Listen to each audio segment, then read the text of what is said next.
두바이 비즈니스베이의 가장자리, 반쯤 짓담한 초고층 빌딩 위로 거대한 건설 크레인 한 대가 마치 굳어버린 것처럼 멈춰 서 있습니다. 이 크레인은 지난 11달 동안 단 1cm도 움직이지 않았습니다. 콘크리트를 한창 들이붓던 와중에 건설업체가 돌연 현장을 이탈해버렸고 미처 흘러내리지 못한 콘크리트는 그 자리에서 그대로 굳어버렸습니다. 더욱 기이한 점은 이에 대해 그 누구도 공식적인 보고서를 제출하거나 문제를 제기하지 않았다는 사실입니다. 여러분, 이 충격적인 장면은 결코 단순한 예외가 아닙니다. 지금 두바이 전역에서 무섭게 번지고 있는 잔혹한 패턴의 시작일 뿐입니다. 지난 20년 동안 두바이는 인류가 감히 꿈꾸지 못했던 불가능한 야망의 중심지이자 그 누구도 부정할 수 없는 절대적인 제국이었습니다. 바다 위에 야자수 모양의 인공섬을 띄우고 인간의 손으로 역사상 가장 높은 건축물을 세운 도시, 일개 어촌 마을에 불과했던 곳을 이름 자체만으로 수십억 달러의 자금을 움직이는 초강력 브랜드로 탈바꿈시킨 기적의 상징이었습니다. 하지만 바로 지금 이 뜨거운 사막에서 북서쪽으로 약 300마일 떨어진 또 다른 모래밭 위에 우리가 전혀 예상치 못한 거대한 도시가 새롭게 솟아오르고 있습니다. 새롭게 건설되는 그 도시는 두바이가 보여주었던 압도적인 규모와 화려한 수사업, 그리고 장밋빛 약속들을 그대로 답습하고 있습니다. 하지만 결정적인 차이가 있습니다. 이번에 투입되는 자금은 빌려온 신용이나 불안정한 거품이 아닙니다. 인류 현대사에서 그 유래를 찾아볼 수 없을 만큼 거대한 규모의 국부 이전이 마쿠에서 조용히 이루어지고 있는 것입니다.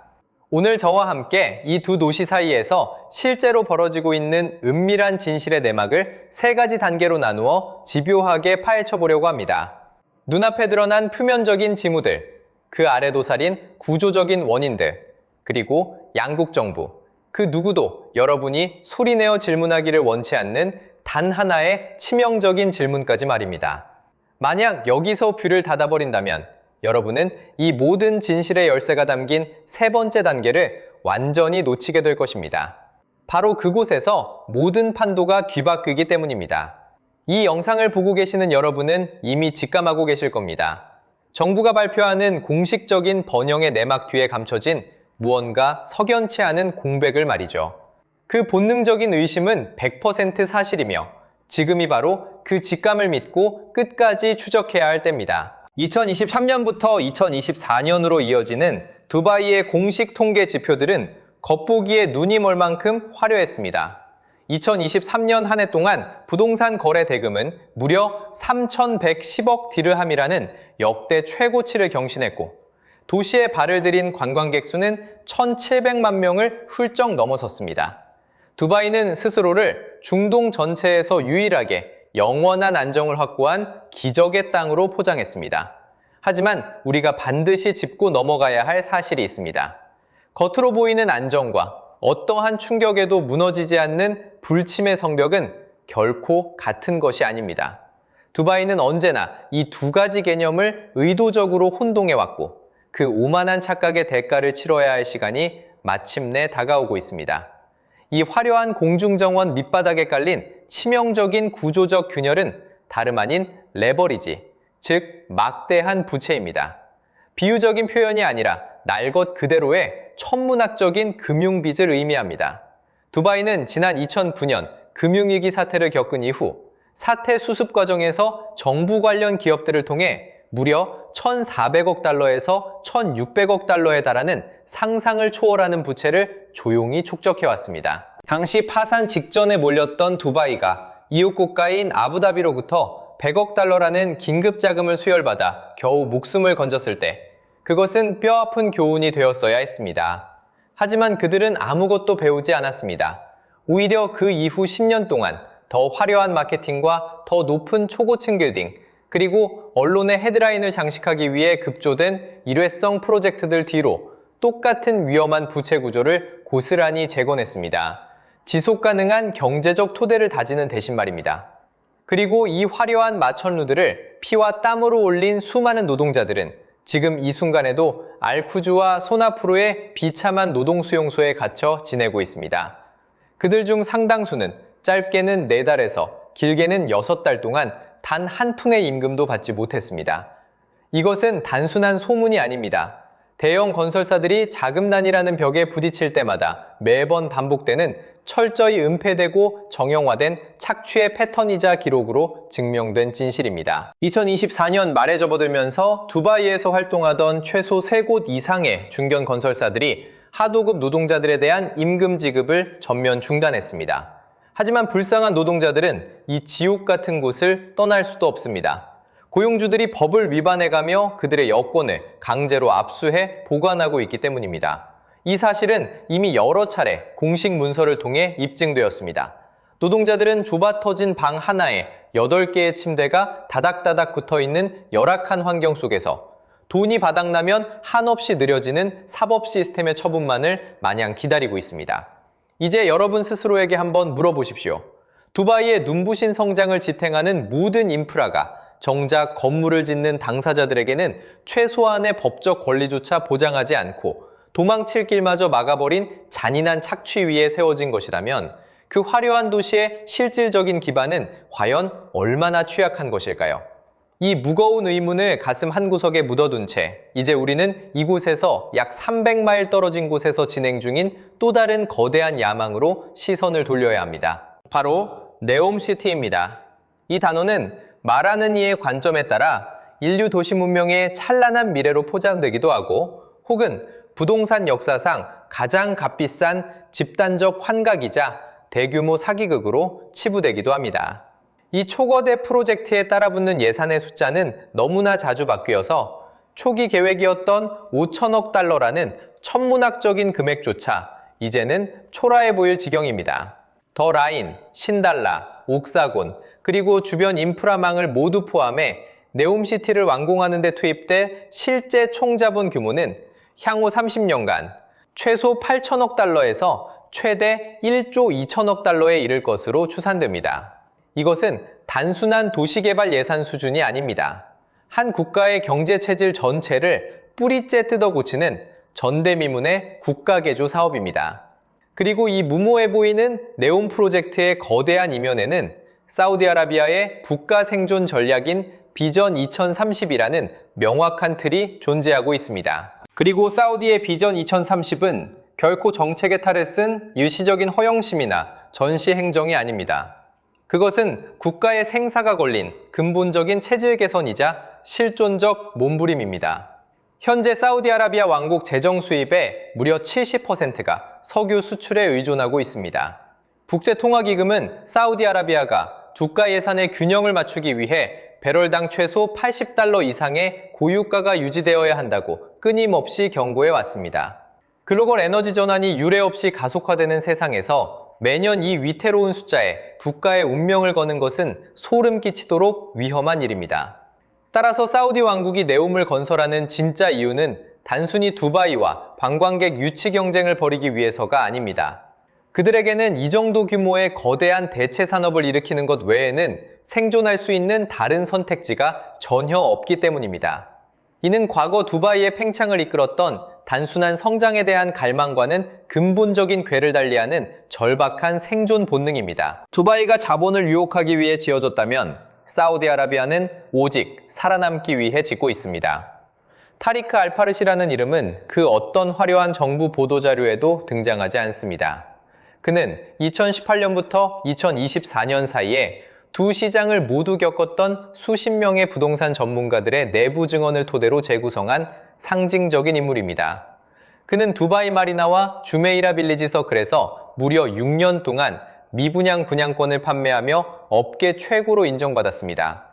2021년까지만 해도 러시아, 카자흐스탄, 중국 본토의 큰손들에게 엄청난 속도로 매물을 넘기며 이 호황이 영원할 것이라 믿었습니다. 하지만 2022년 우크라이나 전쟁과 함께 국제사회의 금융제재 칼바람이 불어닥쳤습니다. 자금 출처의 불투명성에 대한 국제적인 압박이 거세지자 아랍에미리트 은행권은 거래 모니터링 규제를 은밀하고도 강력하게 조이기 시작했습니다. 전체 거래의 무려 38%를 차지하던 러시아 큰손 고객 네트워크는 단 한 분기 만에 공중분해되어 사라졌습니다. 결국 그는 2023년에 사우디의 리야드로 근거지를 옮겨야 했습니다. 현재 그는 디리아 지역에서 두바이에 뒀던 사무실을 정리하고 사우디 본국으로 회귀하려는 자국 기업인들에게 상업용 부동산을 판매하고 있습니다. 기업들이 복귀하는 이유는 세제 혜택 때문이기도 하지만 비전 2030에 따른 정부 조달 규칙이 개정되면서 사우디 정부 계약을 수주하려면 반드시 자국 내에 물리적인 본사를 두도록 강제하고 있기 때문입니다. 타리크가 스스로 운명을 선택한 것이 아닙니다. 거대한 권력의 시스템이 그의 행보를 결정한 것입니다. 여기서 우리는 아주 중요한 논점의 전환을 마주하게 됩니다. 두바이와 사우디아라비아의 대결은 단순한 두 도시 간의 밥그릇 싸움이 아닙니다. 이것은 화려한 야망과 그것을 책임지는 방식 사이에 극명한 패러다임 변화에 관한 잔혹한 서사입니다. 두바이 모델은 언제나 이방인들이 보내는 특유의 맹목적인 신뢰 위에서만 작동해 왔습니다. 선거로 선출된 정부도 없고 상업적인 의미에서 독립적인 사법부도 부재하며 도시 경제를 피땀 흘려 건설한 대다수의 외지인들에게는 영주권이나 시민권의 기회조차 주어지지 않는 폐쇄적인 관할 구역에 당신의 전 재산과 회사, 그리고 가족의 미래를 모두 베팅하라고 유혹했던 것입니다. 그 대가로 두바이가 약속한 것은 철저한 치안, 신속한 비즈니스 처리, 파격적인 저세율, 그리고 무엇보다 규칙이 하룻밤 사이에 바뀌지 않을 것이라는 믿음이었습니다. 하지만 이 마지막 약속이야말로 가장 취약하고 기만적인 유리그릇이었습니다. 2022년과 2023년에 걸쳐 법인세 전격 도입, 실소유주 정보 공개 의무화, 그리고 무차별적인 부동산 거래 모니터링 강화 등 일련의 초강력 규제들이 시행되면서 투자 환경은 시장의 경고도 없이 믿기 힘들 만큼 빠른 속도로 돌변해버렸습니다. 게임의 규칙이 하룻밤 사이에 완전히 뒤바뀐 것입니다. 여러분에게 한번 물어보겠습니다. 협의나 동의 절차도 없이 절대 권력자 한 명의 손끝에 새서 모든 계약 조건이 언제든 재작성될 수 있는 불안정한 시스템에 평생 일궈온 전 재산과 비즈니스를 선뜻 베팅하시겠습니까? 여러분의 솔직한 생각을 댓글로 들려주시기 바랍니다. 여러분이 내린 그 결정이야말로 진정한 안정이 무엇인지에 대한 깊은 가치관을 대변할 테니까요. 반면 사우디아라비아 모델은 완전히 차원이 다른 신뢰를 요구합니다. 겉으로는 환영받지만 결코 내부자로 받아들여지지 않는 차가운 이방인의 신뢰가 아닙니다.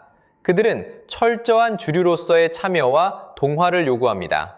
실제로 비전 2030 계획 아래 사우디아라비아에서 사업을 영위하려는 다국적 기업들은 이제 두바이가 아닌 사우디의 수도 리야드에 중동 지역 본사를 설립하라는 강력한 압박을 받고 있으며 거부할 경우 시장 퇴출이라는 최후 통첩을 마주하고 있습니다. 실제로 2023년 말 기준으로 이미 200개가 넘는 다국적 대기업들이 본사 이전을 전격 단행했거나 이를 공식화했습니다.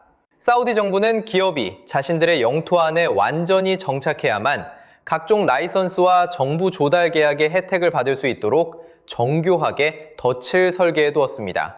이제 당신은 단순히 사우디라는 시장에서 물건을 파는 것이 아닙니다. 사우디 경제 생태계 그 자체에 강제로 흡수되고 있는 것입니다. 이는 두바이의 헐거운 계약 관계보다 훨씬 더 강력한 구속력을 가집니다. 2024년 초 두바이의 제벨알리 자유무역지대에서 리야드의 킹살만 에너지파크로 지역 물류 허브를 전격 이전한 스웨덴 국적의 물류 책임자 사라 린드크비스트는 업계 전문지와의 인터뷰에서 이 같은 거대한 패러다임의 변화를 날카롭게 짚어냈습니다. 그녀는 결코 두바이가 당장 멸망하거나 무너질 것이라고 성급하게 예단하지 않았습니다. 그녀의 증언을 요약하면 이렇습니다. 두바이에서의 비즈니스는 벽의 실소유주가 누구인지도 모르는 채 그저 화려하고 비싼 아파트에 새 들어 사는 세입자의 불안감과 같았던 반면 사우디아라비아에서의 비즈니스는 건물 그 자체의 뼈대와 기둥이 되어달라는 엄숙한 요청을 받는 기분이었다는 것입니다. 이 차이는 결코 사소하지 않습니다. 이것은 일시적이고 스쳐 지나가는 유목민적 경제와 한 국가의 척추를 형성하는 뿌리 깊은 구조적 경제 사이의 본질적인 경계선입니다. 그리고 주류 비즈니스 언론들이 의도적으로 외면하며 제대로 다루지 않는 아주 무서운 숫자가 여기 있습니다. 사우디의 비전 2030을 뒤에서 무제한으로 지원하는 국부펀드는 2023년 말 기준으로 이미 7,700억 달러의 막강한 자산을 보유하고 있으며 오는 2030년까지 무려 2조 달러 규모로 펀드를 키우는 것을 목표로 하고 있습니다. 단일 정부가 독점 통제하는 이 단 하나의 펀드가 머지않아 서방 주요 7개국 대부분의 연간 북매 총생산을 압도하는 괴물이 될 준비를 마쳤다는 뜻입니다. 전 세계의 이목을 끄는 사우디아라비아의 천문학적인 개발 비용에 비하면 국부펀드와 국영기업을 모두 합친 두바이 정부의 총 자산조차도 그저 아주 작은 조각에 불과합니다. 이제 이것은 단순한 두 도시의 영토 경쟁이 아닙니다. 일개 도시국가와 대륙적 규모로 글로벌 자본을 재배치하는 거대한 자본기계 사이의 체급 차이인 것이죠. 하지만 오늘 저와 여러분이 반드시 주목해야 할 날카로운 모순이 바로 여기에 숨겨져 있습니다. 양측의 공식 홍보 영상에서 철저히 편집되어 흔적조차 사라진 어두운 진실 말입니다. 2022년부터 2024년 사이에 여러 조사 언론 매체로 유출된 네옴시티의 실제 건설 데이터를 직접 분석해 보았습니다. 그 속살은 충격적이었습니다. 프로젝트는 대외적인 발표와 달리 심각한 일정 지연을 겪고 있었죠. 폭 200m, 무려 170km에 달하는 선형 도시이자 네옴의 상징인 더 라인은 원래 2030년 완공을 큰 소리치고 있었습니다. 하지만 프로젝트 협력업체들 사이에서 극비리에 유통되고 있는 내부 평가 보고서를 보면 현실은 전혀 다릅니다. 도시 전체의 완공은커녕 실제로 사람이 안전하게 거주할 수 있는 아주 작은 시범구역조차 2036년에서 2038년은 되어야 겨우 가능할 것이라는 지극히 냉정하고 현실적인 전망이 지배적입니다. 사우디 정부는 여전히 공식 일정을 전면 수정하지 않은 채 단지 구체적인 완공 시점에 대한 약속을 은근슬쩍 피해가고 있을 뿐입니다.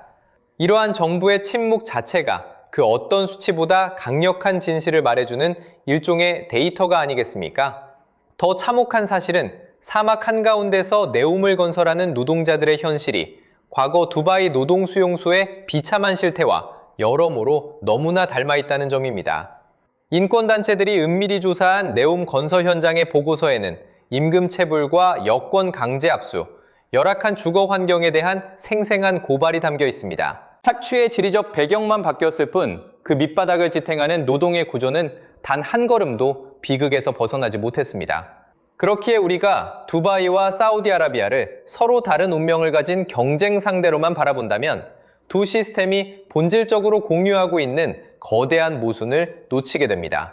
두 국가 모두 외부의 거대한 야망을 빨아들이고 그에 따른 책임은 교묘하게 밖으로 떠넘기도록 정교하게 설계되었습니다.